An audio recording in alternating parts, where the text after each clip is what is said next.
둘째는 노병을 기억해야 되고, 세 번째로는 동맹을 기억해야 되고, 네 번째로는 끝나지 않은 전쟁을 기억해야 합니다. 첫 번째, 희생.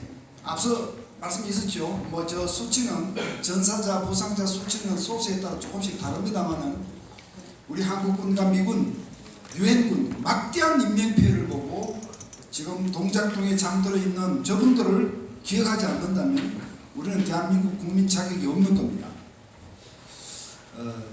저게 70주년을 맞이해서 우리가 첫 번째로 기억해야 될 것이고, 두 번째 기억은 노병들을 기억해야 합니다. 특히 생존에 계시는 분도 있고 최근에 돌아가신 분도 많이 계시는데 저분들이 계셨기 때문에 오늘 이 자리가 있는 겁니다. 이걸 까맣게 까먹고 배신 때리는 소위 배은망덕한 얘기를 하는 사람은 대한민국 국민 자격이 없는 겁니다. 제가 몇 분만 제가 소개를 했는데요. 백선엽 장군 보이시죠? 유병년 장군 보이시죠? 세 번째 공정식 해병사령관님. 그 다음에 네 번째에 있는 분은 누굽니까? 박정희 장군님이죠. 밑에 김신 장군, 최명식 장군. 저분들 말고도 많습니다. 다 최근에 돌아가신 분들입니다. 유병년 장군은 지난달에 돌아가셨습니다. 공정식 사령관은 지난해에 돌아가셨습니다. 전부 하나같이 참전 용사로서 많은 스토리들을 간직하고 있는 분들입니다. 두 번째 계시는 저 유병년 장군, 저분이 회고록에 뭐라고 쓰셨습니까? 한미연합사야말로 대한민국을 지켜주는 동맹의 핵심체인데 지금 어떻게 해서 문재인 정부가 이 전작권 체제를 허물려고 하느냐. 정말 피를 토하는 심정으로 말씀하신 분이고, 저분이 바로 박정희 대통령 지시를 받아서 연합사 창설을 주도했던 분입니다. 얼마 전에 돌아가셨습니다. 공정식 사령관, 해병대 사령관을 지내시고 6.25 참전용사로서 많은 전투의 화신이었습니다. 청룡부대를 만들어서 파병도 주도를 하셨고요. 네 번째 박정희 장군, 저분 스토리 아시죠? 1973년에 저분이 사단장으로 계실 때, 백골부대 사단장으로 계실 때 북한이 총격으로 도박을 했을 때 저분은 적각 박격포로 반격을 했습니다. 정말 원점, 도발 원점 타격이라고 하는 솔선수범을 보여주신 분입니다. 정부에서는 과잉 대응을 했다는 이유로 저분을 군복을 벗겼지만 저분의 정신은 오늘날 우리가 이어받아야 할 그런 정신입니다. 김신 장군, 공군 전투기, 그 무수당 전투기를 타고 참전했던 분, 나중에 공군 참모총장까지 하셨죠. 김구 선생의 아들 아니십니까? 최명신 장군, 저 위에 보면 저 사진 저 보시면 육군총장 최명신, 저 묘역이 옆에 보십시오. 이병 병장, 사병 병사들이 묘역에 묻혀 있습니다. 내가 죽으면 병사들이 묘역에 묻히겠노라 유언을 남겼습니다.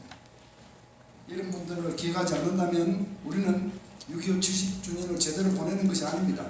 세 번째 기억해야 될 것은 동맹이지요. 말할 것도 없죠. 동맹이 없었으면 대한민국이 오늘 있지 않습니다.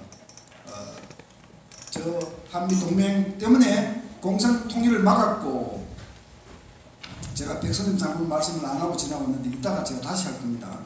저 동맹이 공산 통일을 막아주었고, 한국전쟁 이후에는 안정성이라고 하는 토대, 안보방패라고 하는 토대를 제공해서 그 토대 위에서 대한민국은 경제 기적을 이루었습니다.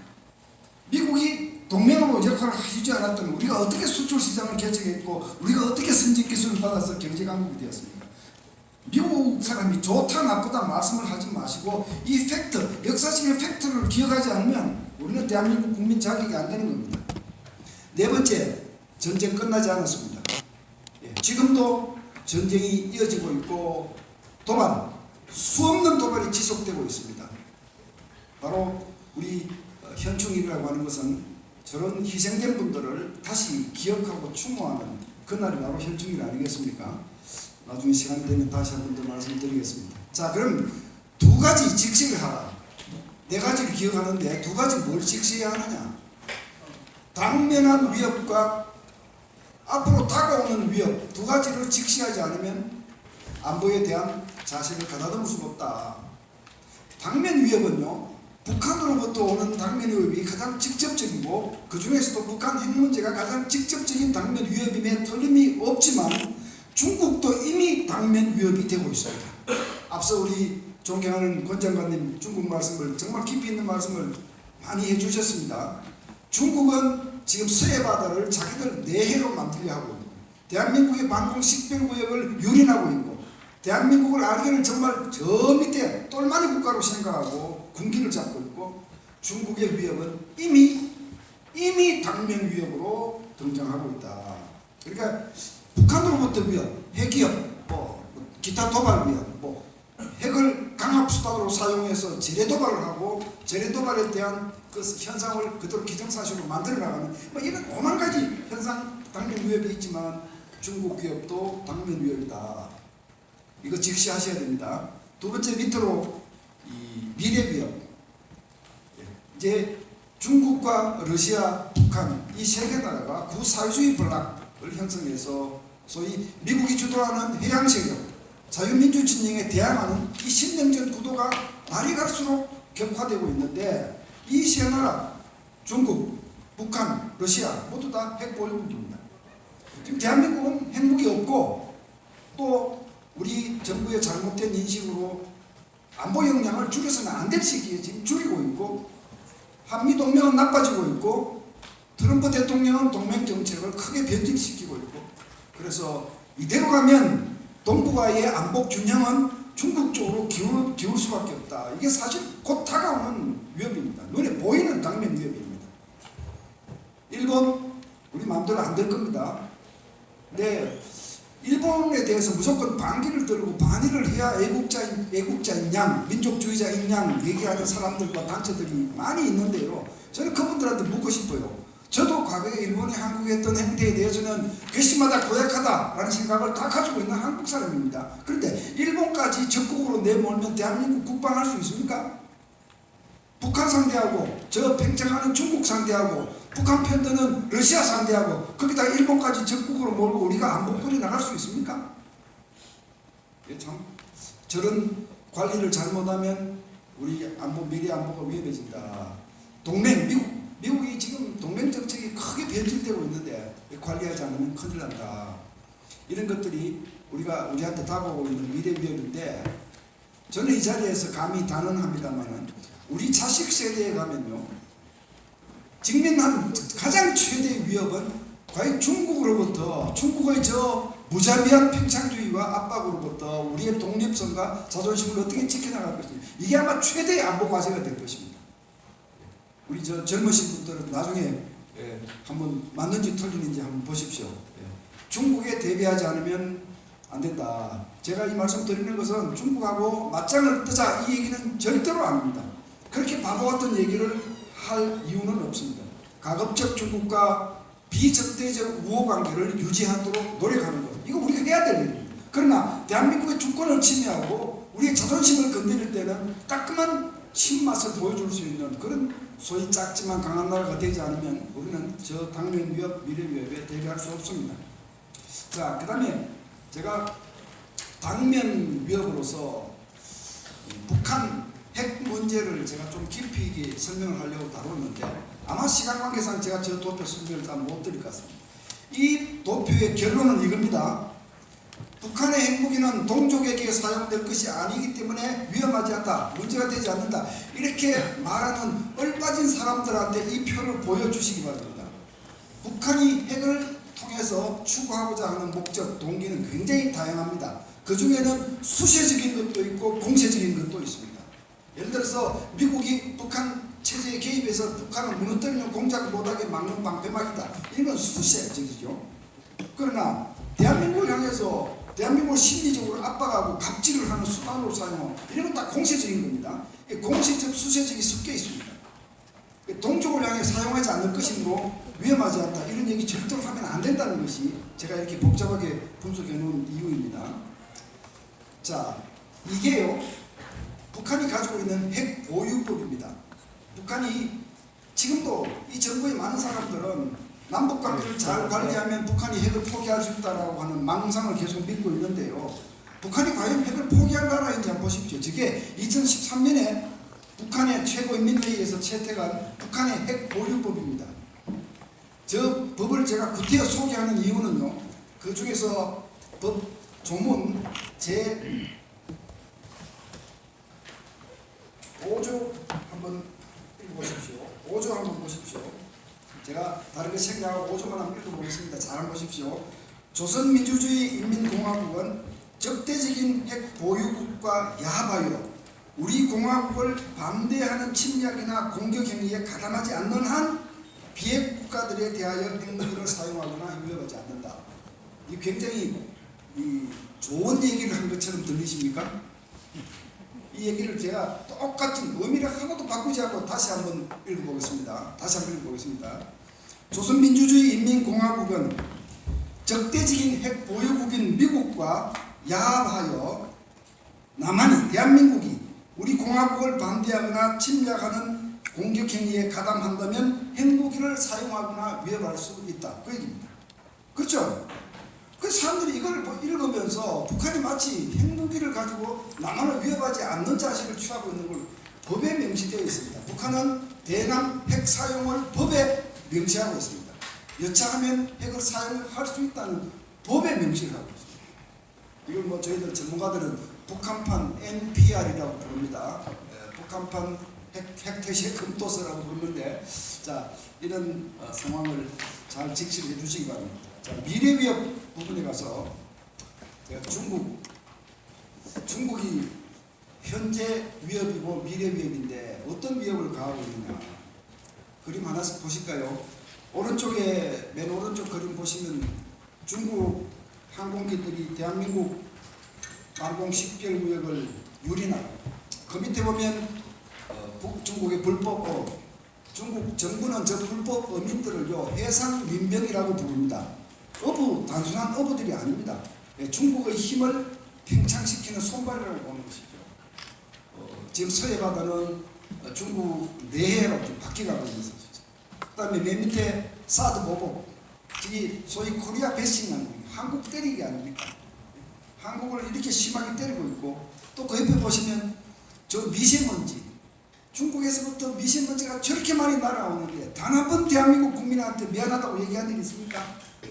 이거 제대로 관리하지 않으면 앞으로 감당이 안 됩니다. 그 다음에 중국에서 많은 원전을 짓고 있는데 저 원전에서 만약 사고가 터져서 방사능 물질이 유출된다면 전부 동쪽으로 다 나가고 있습니다. 여기에 대해서 우리 정부는 입도 한마디 뻥끗하지 못하고 있죠.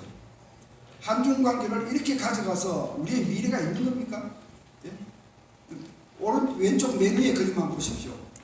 중국은 유사시 한반도에 개입할 수 있는 군사 태세를 상당히 잘 갖추어 놓고 있습니다. 이 다음 페이지 보시면 아시겠지만 중국은 중국 전체의 군사 지도를 5대 전구로 개편을 했고, 시진핑 시대에 저렇게 한 겁니다. 저 중에서 북부 전구는요 한반도를 대적하기 위한 전구인데요. 그림을 잘 보시면 북부 전구가요 만주 지역과 산동 반도로 따로 떨어져 있습니다. 즉 바다로 이격된 지역을 같은 북부 전구로 한 집이 차지하는 것 같습니다. 한반도 유사 상태가 발생하면 입체적인 개입이 가능하도록 태세를 갖춘 겁니다. 이 지역에 세계 집단군이 있고 핵무기들이 있고 미사일들이 있고 10개 이상의 공군기지가 있습니다. 예? 우리가 이런 것들을 생각하지 않는다면 대한민국 국민 자격이 없고 6.25 전쟁 70주년을 제대로 보내는 것이 아닙니다. 자, 한국전쟁 70주년에서 본 한국 안보를 정리를 한번 해보면,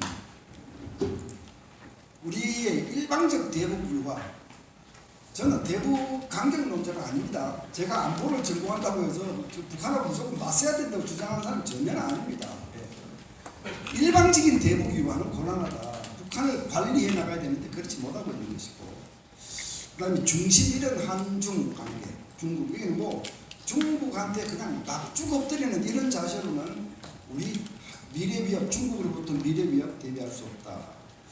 그 다음에 동맹, 반동맹, 그 다음에 맹목적인 반일, 이거 해가지고는 앞으로 번영 생존 담보할 수 없다. 그런데 지금 그 길을 가고 있는 거죠. 그래서 지금 문재인 정부 3년 동안 대한민국은 5가지 큰 위기 속에 빠져 있다. 안보 위기에 빠져 있고, 외교 위기에 빠져 있고, 동맹 파탄 위기에 빠져 있고, 경제 위기에 빠져 있고, 그리고는 궁극적으로 자유민주주의라고 하는 대한민국의 정체성 자체가 위기에 빠져 있다. 이렇게 저는 결론을 내는 겁니다. 마지막 장으로 이 부분은요, 작년 7월 23일 날 독도상공에 있었던 일을 제가 단적으로 그려본 건데요. 우리의 안보 외교 동맹이 얼마만큼 망가졌는지 한눈에 보이는 그림입니다. 7월 23일 날 중국과 러시아의 군용기들이 우리 방공식별구역을 유린하고 독도 영공을 침범했습니다. 우리 공군기가 출격하니까요, 일본 공군기가 출격했어요. 영공을 침범당한 것은 대한민국이 아니라 일본이다. 독도는 일본 땅이기 때문에 그렇다는 겁니다. 이런 일이 있었습니까? 일본을 이렇게 관리해서 어떻게 하겠다는 겁니까 도대체? 일본을 이렇게 적대시해서 만들어서 어떻게 하겠다는 겁니까?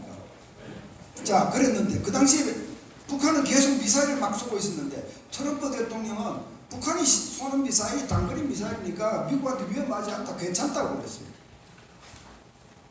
동맹 역사상 처음으로 미국 대통령이 28,500명의 주한미군이 머물고 있고 평시에 약 20만 명의 미국인이 체류하고 있는 이 동맹국 대한민국 안보에 대해서 나는 모르겠다고 얘기하는 겁니다. 이만큼 우리 외교, 안보, 동맹 다 무너진 상태다. 이걸 말씀드리고 마지막 페이지에서 제가 강조드리는 것은 원칙과 정론을 지켜달라는 것인데요. 사실 이 부분에 대해서 제가 참 원칙 하나하나를 놓고 드리고 싶은 말씀이 너무 많습니다. 그러나 적어도 이 정론 3가지는 이 정부가 지켜달라. 이 정부가 지키지 못하면 야당이 지키게 해달라. 만들어달라. 야당이 그렇게 할 의사가 없거나 능력이 없으면 야당도 손들어라. 이게 제 메시지입니다. 그렇게 야당 하려면 하지 말라는 겁니다. 예. 정부가 지키고 안 지키면 야당이 지키게 만들고 야당이 그렇게 못할 것이면 야당도 손들어라는 겁니다. 대북 정책의 정론이 뭐겠습니까? 첫 번째, 북한하고 화해협력 노력하는 것은 좋다 이거죠. 그러나 확고한 안보는 반드시 병행 동행하는 것이다. 예. 여기에 대해서 감히 어떤 사람이 이의를 제기할 수 있습니다. 군사 억제의 기본 정론은요, 북한 군사적으로 북한을 억제해야 우리 국민을 지키는 거 아닙니까? 군사 억제 그 핵심은요, 파워 투 허트입니다. 상대를 해칠 수 있는 능력입니다. 상대가 나를 해치면 나도 너를 해칠 것이다 라고 하는 보복 응징, 이 기본적인 능력을 갖고 있지 않고 상대방의 자비에 의존하는 것은 억제가 아닙니다. 이런 억제는 언제든 무너질 수 있고 국민을 죽음으로 몰고 갑니다. 세 번째, 군비 통제의 정론이 뭐냐? 상대가 무기를 내려놓지 않았는데 상대의 선의를 기대하면서 내가 먼저 무기를 내려놓는 것은 군비 통제가 아니라 국가와 민족을 위험에 빠뜨리는 무책임한 행동이다. 이게 군비 통제의 정론입니다. 이거를 정부가 지켜주셔야 됩니다. 정부가 지키지 않으면 야당이 지키도록 만들어야 합니다. 저희는 솔직하게 우리 신현식 장군님 참 야당 안에 들어가서 낙동강 전선을 지켜줄 것으로 우리는 기대합니다. 가시는지 모르겠지만 장제원 의원님 이런 분도 이 낙동강 전선을 지켜줄 거로 생각합니다. 지금 북진 통일이 중요한 것이 아니라 야당 안에서 야당이 중도 정당으로 허물어지고 자유우파라는 얘기를 쓰지 않고 보수라는 얘기를 쓰지 않고 허물허물해지는 모습을 보면서 야당 안에 있는 낙동강 전선을 여러분들이 먼저 지켜주실 것을 사실 간곡히 기대하고 주문 드리는 바입니다. 제가 잘 지켰습니까? 예. 감사합니다.